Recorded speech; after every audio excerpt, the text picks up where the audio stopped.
Okay, day 277, part 1. Ask me about the Awan brothers. Maybe it should say, ask me about the Awan brothers smashed hard drives, or maybe it should say, ask me about the Awan brothers smashed Blackberries. Maybe both. Who knows? Maybe somebody will send me that shirt too, and I'll wear those. Ask me about smashed hard drives would be a good one too.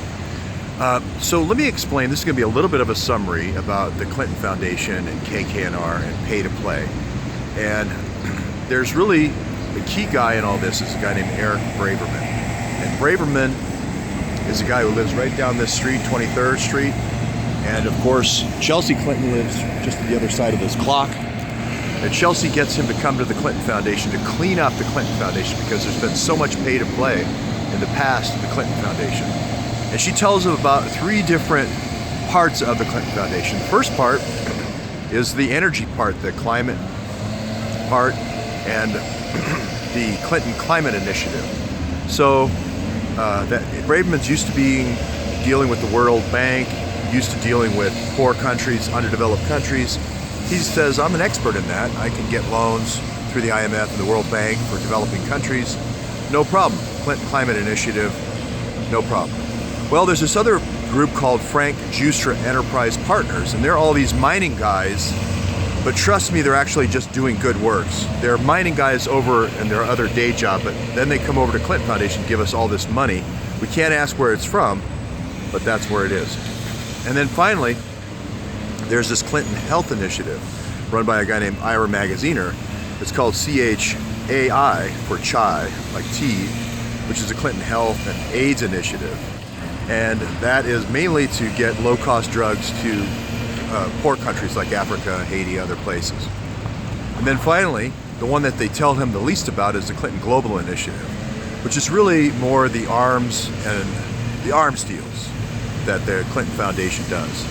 Well, everything goes along okay the first year. They really don't tell him about CGI and the arms deals, but they do bring in the money from all the mining, and they bring in the money from the health initiative, and Braverman finds that first year that he has to sign off on financial statements as the CEO of the Clinton Foundation. He's uncomfortable because half of the money intended for AIDS drugs in Africa is being intercepted by this guy Ira Magaziner. Watered down drugs are being sent to these locations like Haiti and Africa, and he's very uncomfortable with that, being a gay person and being an outspoken leader for gay rights. But the real problems start the last year, which is when they asked him to sign off on financial statements regarding these weapons deals. These weapons deals are done by Tony Podesta, right up there, who lives up there in the toy building, right here. I mean, literally right there. And Braverman's going to find out about all the things that Tony's been doing and where the money is actually coming from. And it's coming from all these despotic kingdoms from all around the world. Like the Kingdom of Morocco, that's given $28 million. It turns out is because they want to take the Western Sahara to mine it for making white phosphorus weapons. These are the horrible weapons that disfigure these little girls that get hit with it for life, like the voila that Julian Assange tweeted out. The other ones are depleted uranium weapons that are used and traded mainly by the FBI through lots of different documents we've seen now to different reactors around the world. And an illicit trade and an illegal trade that's going on.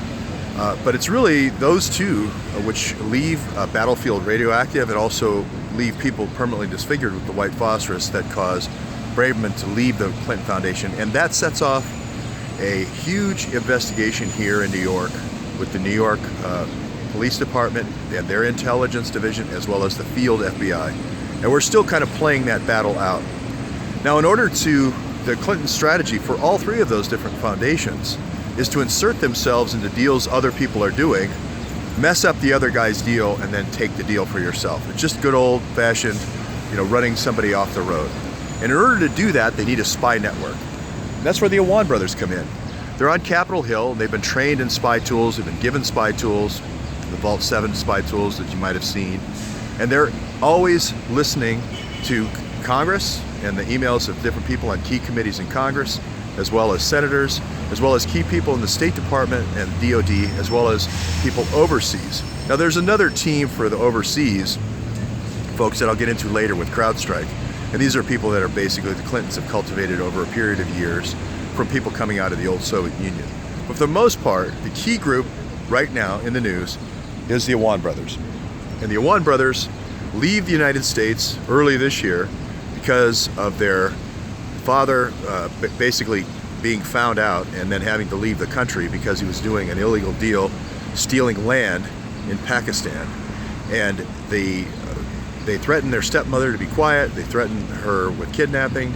They have to leave as well, but they remain working for 20 different representatives in Congress. Still to this day, Imran Awan is still working for Debbie Wasserman Schultz.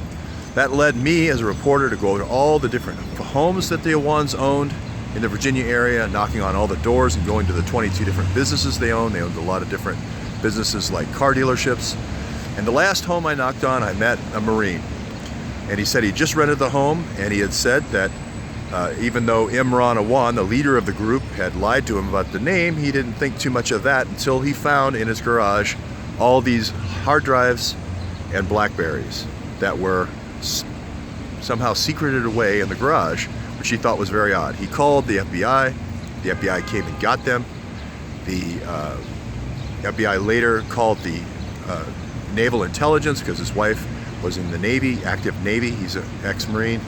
And then finally the Capitol Police took the equipment.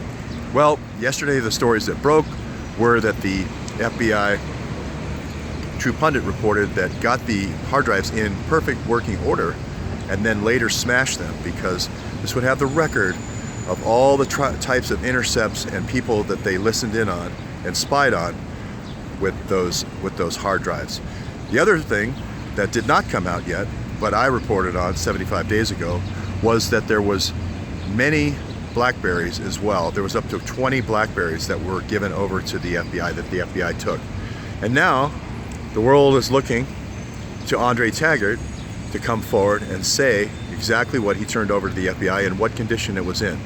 Because this is going to determine whether the narrative that CNN and other left-wing groups have, kind of conspiracy theorist left-wingers that have this PP dossier in their head, we're going to have a series of explanations and evidence to say that no, actually, the conspiracy theory that about the Russia hoax that you've concocted in your head is actually quite real. It's just a Pakistani intelligence services, Pakistani ISI spy ring right in Congress. So that's where we are today. We had a lot of evidence last night where we had an airline called Silkway Airlines working, sending white phosphorus weapons from Serbia to Congo and through the Sudan, so different conflict areas there, sending these white phosphorus weapons and depleted uranium. We also had proof that depleted uranium was coming into the port of Charleston. There's a large news story or affair or investigation called the Quinn investigation going on. The Templeton is the whistleblower. She's the whistleblower in this case.